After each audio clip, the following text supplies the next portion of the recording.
Hey all, welcome to all of you my dear students. Let's see how to do any numerical of redox, that is you can also say a volumetric analysis by single visualization method. I will let you know a number of different types of ways to solve the same numerical, right? हर तरीके से समझाऊंगा. सी सबसे पहला in depth knowledge, कमाल की knowledge. For example, how many moles of KMnO4? What he has asked, moles of KMnO4 he has asked. How many moles of KMnO4 in acidic medium will be required to oxidize 2 moles of ferrous sulfate? Okay, let's see. KMnO4 in acidic medium, as I have told you in the previous lecture, KMnO4 in acidic medium has 5n factor. What does that means 5n factor? My dear students, see what it is going to tell us. उसके approaches बताता हूँ. पहला approach according to NCERT that 2 moles of KMnO4 plus 3 moles of concentrated H2SO4 gives K2SO4 plus twice of NOSO4 plus 3 times H2 plus 5 moles of nascent oxygen. Sir कुछ समझ में नहीं आया. चलिए मैं बताता हूँ कि NCERT कहती है कि 2 moles of KMnO4 plus 3 moles of concentrated H2SO4 gives K2SO4 twice of MnSO4 3 times H2O plus 5 moles of nascent oxygen. Last time पे मैंने आपको वैलेंस फैक्टर ऐसे बताया था कि +7 से यहाँ ये जा रहा है +2 में. That's why its valence factor was n factor was 5.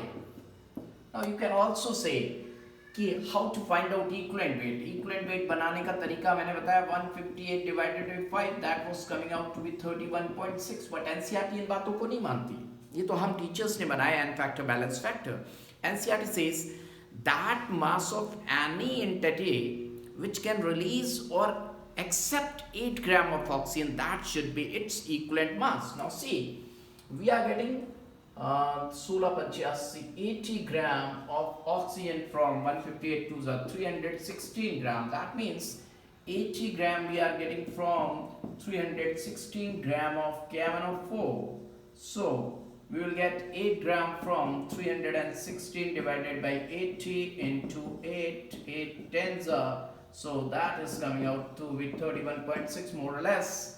Simply that answer was coming over there also and here also. खैर इसके लिए जरूरत नहीं थी, लेकिन हमें KMnO4 का वैलेंस फैक्टर तो जानना चाहिए 5. आइए इस बात को वैलेंस फैक्टर देखिए दो तरीके से बताया, लेकिन visualization is not that much. Now let me tell you how to visualize. चलिए बचपन में आपने पिक्चर तो बहुत देखी है, देखी कि नहीं देखी, मूवीज देखी कि नहीं, चलिए उस तरीके से बताते हैं.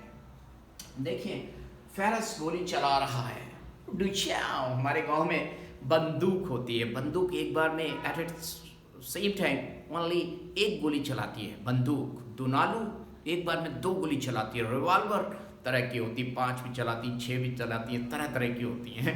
लेकिन बंदूक तो फेरस सल्फेट की इतनी ही दम है कि फेरस गोली चलाएगा और फेरिक बन जाएगा. बस कहानी इसकी खत्म. दैट मीन्स एक ही गोली चला सकता है. गोली यहाँ क्या है, इलेक्ट्रॉन. एक इलेक्ट्रॉन रिलीज करेगा. अब किसी पे तो चला रहा होगा, ऐसी हवा में तो चलाएगा नहीं भाई. इस दुनिया में कोई खो रहा है तो कोई पा रहा है. रिडॉक्स कहला रहा है, राइट. हम जाते हैं मंदिर, भरते चोले हम मांग रहे, भगवान दे रहा है. तो यहाँ पे भी देखिए फेरस इलेक्ट्रॉन रिलीज कर रहा है. इसके फेरस के इलेक्ट्रॉन ले कौन रहा है, KMnO4. अब KMnO4 को देखिए मैं कितना स्टाइलिश बनाऊंगा. ये एक मोल KMnO4 को ऐसा बनाऊंगा कि आपकी जिंदगी बदल जाएगी. आपको लगेगा वाओ, आज हमें समझ में आया है कि ये होता क्या था. ये देखिए मैंने 5 पार्ट में डिवाइड कर दिया. 5 पार्ट में डिवाइड करूं उससे पहले मैं आपको बता दूं, ये जो भरे हुए हैं सारे के सारे 1 मोल KMnO4 भरा हुआ है. कितना KMnO4 बना है, 1 मोल KMnO4 भरा हुआ है. 1 मोल means anna molecule. Anna molecule means 1 mole KMnO4 molecule. molecules. What does it mean? One more KMnO4 molecule. That means 6.022367 into 10 raised to power 23 molecules of KMnO4. Molecules of KMnO4 यानी कि Na. अब देखिए इसको मैंने 5 part में divide किया. इसका मतलब बताता हूँ कि ये मान लो आपका पिज्जा है, 5 पार्ट में डिवाइड कर दिया. ये देखो ये भी 5 पार्ट में डिवाइड हो गया. यहाँ ये गोली खाने को तैयार है, यहाँ भी ये गोली खाने को तैयार है. एक बात बता दूं, यहाँ पे अगर गोली लगती है, इसकी चलाई हुई गोली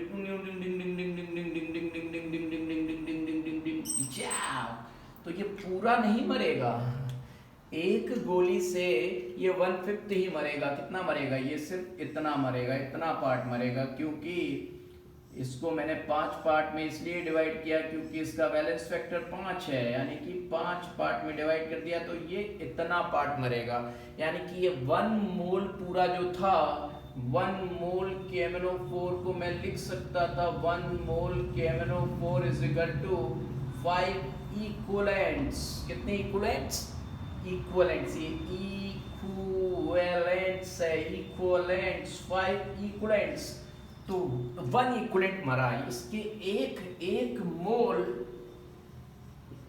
फेरस सल्फेट ने इलेक्ट्रॉन रिलीज किया तो ये 1 इक्विवेलेंट ही सेटिस्फाइड हुआ या मरा. यानी कि 1 इक्विवेलेंट यानी कि 1/5 मोल. कितना मरा ये? 1/5 मोल. यानी कि इसका इतना पार्ट ही रिडक्शन हुआ, इतना 1/5 पार्ट का रिडक्शन हुआ. यानी कि 1/5 मोल ऑफ KMnO4 का रिडक्शन हुआ. तो बंदे ने दिए कितने? 2 मोल्स फेरस सल्फेट. एक ये हो गया. एक और फेरस सल्फेट ने गोली चलाई. ये फेरिक बन गया. गोली चलाने के बाद खाली हो गया और गोली जा रही है. ये गोली है. डिंग डिंग डिंग डिंग डिंग डिंग डिंग डिंग डिंग डिंग डिंग डिंग. इसको भी गोली खा सकता है, ये भी गोली खा सकता है, ये भी गोली खा सकता है. डुन डुन डुन. चलो इतना पार्ट भी चला गया, इतना पार्ट चला गया. यानी कि 1 इक्विवेलेंट इसका चला गया, या हम कह सकते हैं 1/5 मोल. यानी कि टोटल इसने इसके कितने मोल मारे? 2/5. 5 में से 2. यानी कि इसके 2 मोल ने इसका 2/5 मोल मारा. यानी कि for its 2 moles how much KMnO4 is required? How many moles of KMnO4 required? 2/5. So answer is 2/5 moles of KMnO4 will be required. आया समझ में? अब आप कहेंगे सर इतना दिमाग हमारा एग्जाम में कैसे चलेगा? ये तो विजुअलाइजेशन तो बहुत बढ़िया, मजा आ गया.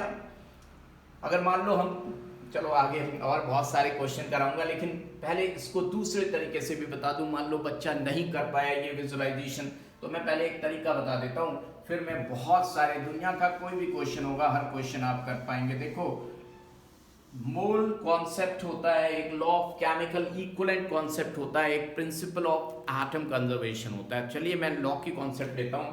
Law of equivalence, law of chemical equivalence concept that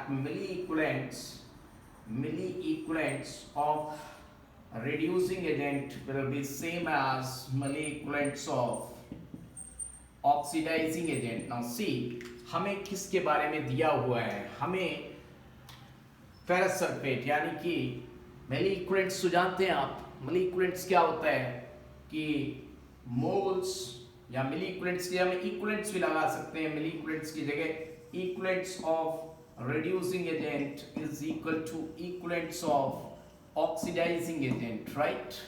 तो हम जान रहे हैं number of moles into n factor. इधर भी number of moles into n factor. नाना factor m for number of moles, n for n factor. हमें moles ferrous sulphate के 2 दिए हैं और इसका बैलेंस फैक्टर 1 है, और KMnO4 के मोल्स हमें फाइंड आउट करने हैं. ये फाइंड आउट करने और बैलेंस फैक्टर 5 है.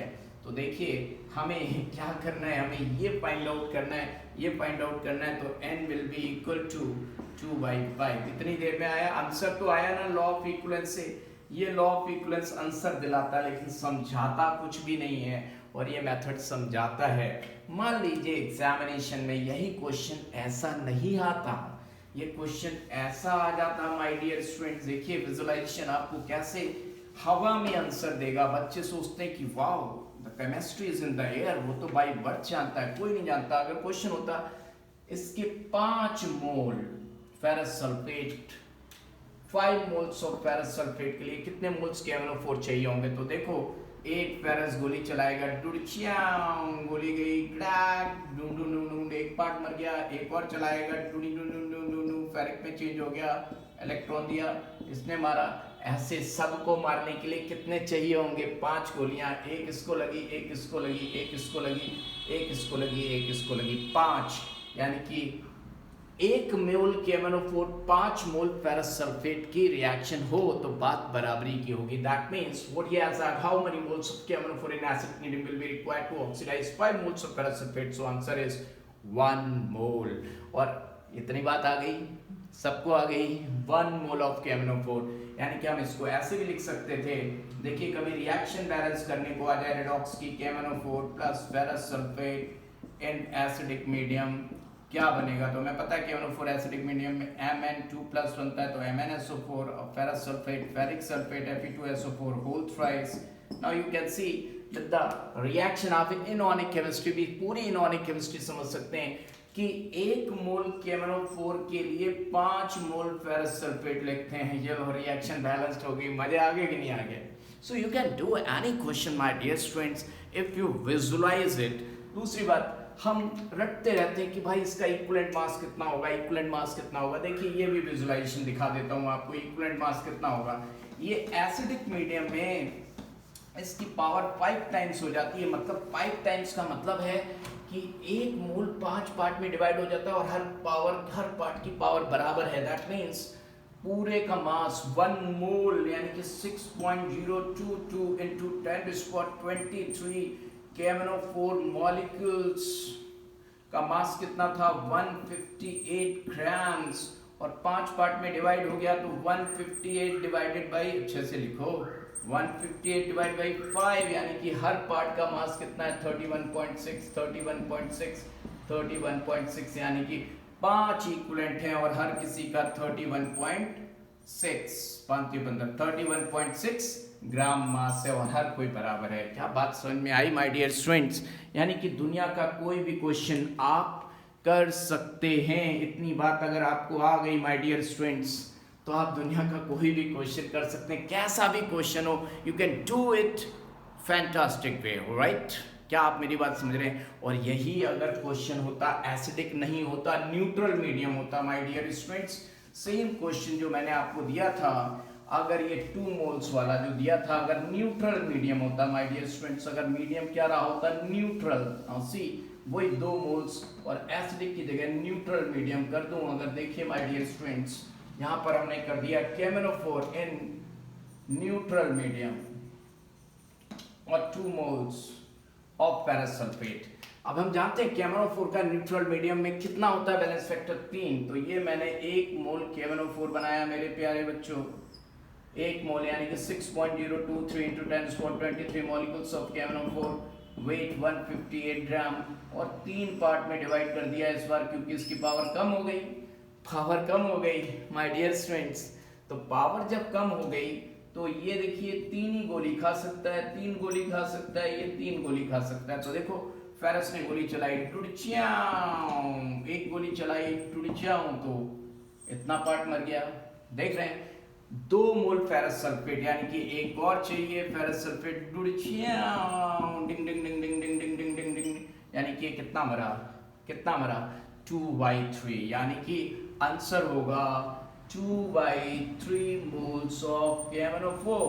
So this will be the answer. इसको आप ऐसे भी कर सकते थे, नाना फैक्टर, मतलब लॉ ऑफ इक्विवेलेंस से, law of chemical equivalence, LOCE, N into NF is equal to N into NF। अब इससे समझ में कुछ नहीं आएगा, आंसर आ जाएगा। देखिए ferrous sulphate 2 into 1 is equal to इसका नंबर ऑफ मोल्स निकालना और बैलेंस फैक्टर 3, तो N is equal to 2/3। So you got the answer like this also. You can visualize it, you can do it, whatever you want to do, you can do it. So how was the method? You liked it? Then I will let you know. Other questions, just let me know in the comment box and like and share. Right? फिर मिलते हैं पढ़ते पढ़ते।